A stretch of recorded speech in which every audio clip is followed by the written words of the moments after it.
வணக்கம். உலக வரலாற்றையே புரட்டி போட்ட ஆண்டனி கிளியோபாட்ராவின் காவிய காதல் கதையை பத்தி இன்னைக்கு நாம பார்க்க போறோம்.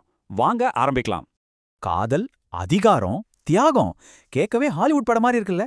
ஆனா இது நிஜமாவே வரலாற்றை மாத்தின ஒரு உண்மை கதை. ஜூலியஸ் சீசர் இறந்தப்போ ரோம்ல மூவராட்சி வந்தது.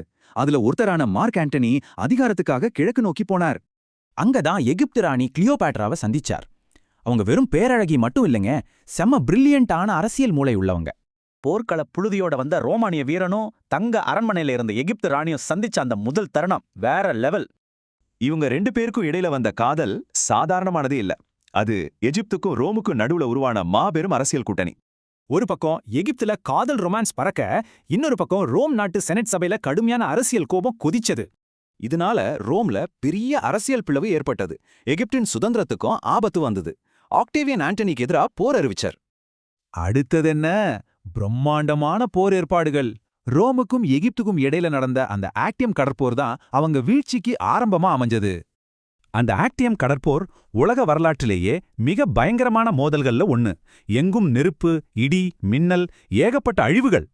தோல்வியால ஆண்டனி தன்னைத்தானே குத்திக்கிட்டு இறந்துட்டார். இத கேட்ட கிளியோபாட்ராவும் ஒரு விஷப்பாம்ப வச்சு தான் உயிரை மாய்த்துக்கிட்டாங்க. அளவற்ற அதிகாரம், சூழ்ச்சியான அரசியல், அப்புறம் ஆழமான காதல், இது 3 ஒன்னா சேர்ந்தா என்னாகும்? முடிவு கண்டிப்பா அமைதியா இருக்காது.